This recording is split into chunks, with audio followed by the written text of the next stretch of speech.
What's up, everybody? I'm here today standing in front of a pile of decomposing branches and a shitty busted up window, and the reason why is because stuff's about to get eerie, and not just because Halloween is a month away, but actually it's because the planet Pluto, the Lord of the Underworld, is stationing to go direct on the 28th, which is Thursday. So this Thursday, Pluto, the Lord of the Underworld, is stationing direct. So it's always around the times when planets station retrograde or direct that we feel them the most. And there's subtle differences from when a planet is stationing retrograde and stationing direct, but in either case, you feel the energy of that planet very strongly.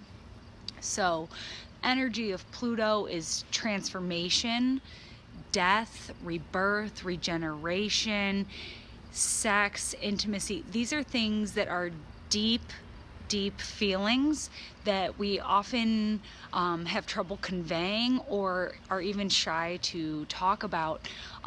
Some of the things that go along with Pluto is just feeling really intensely and feeling all of the subtle undercurrents of reality. So you might be a little bit more sensitive, especially if you're a more sensitive type. You might really be able to feel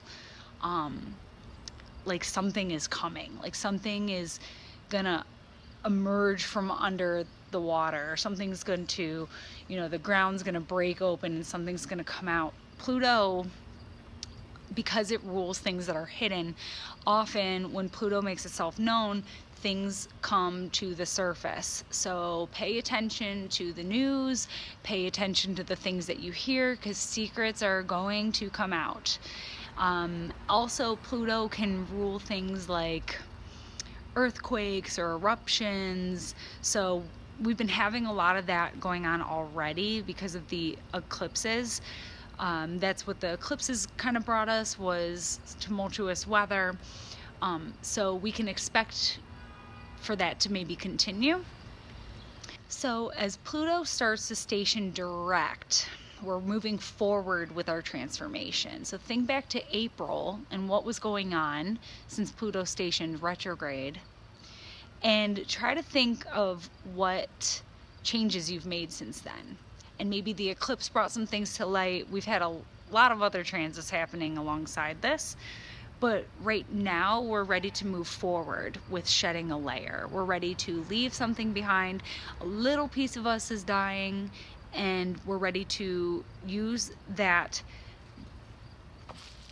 dead stuff to create new growth, new soil for next year.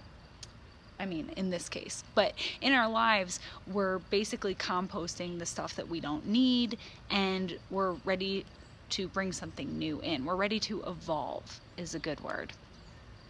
So we're moving forward. Pluto's moving forward. Pluto's in Capricorn on a collective level. That's a whole other thing. While Pluto's been in Capricorn, it's been about exposing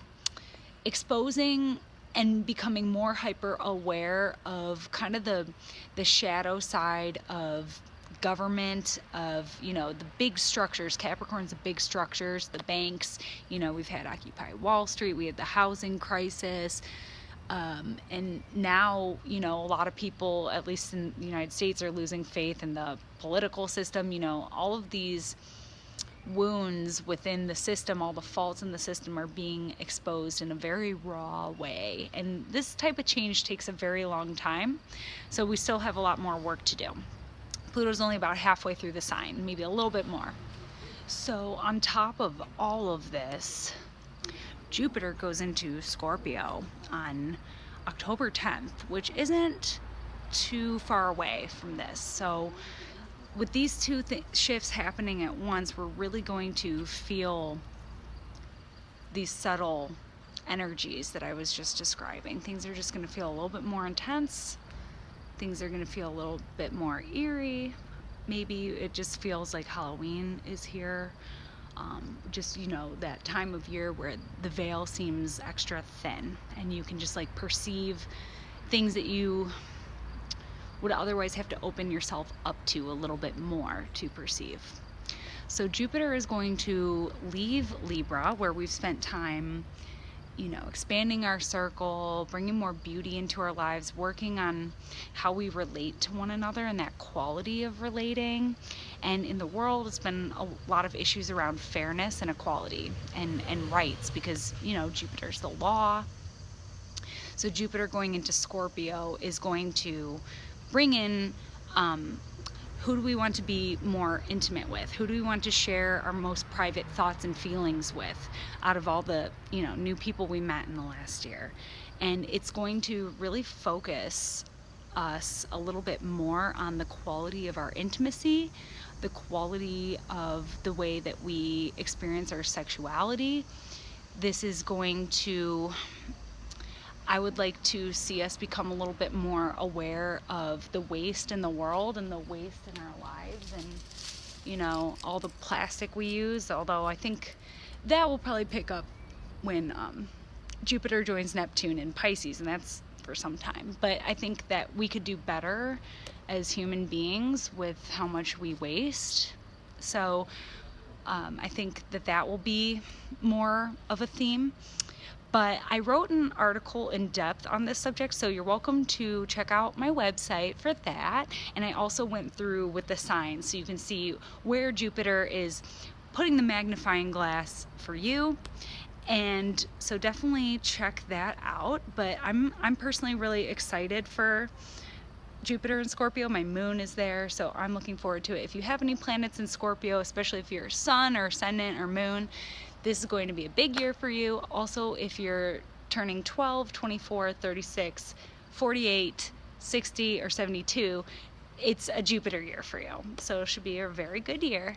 So hold on tight. Let us have the eyes to see and the ears to hear and the senses and the antennas to feel.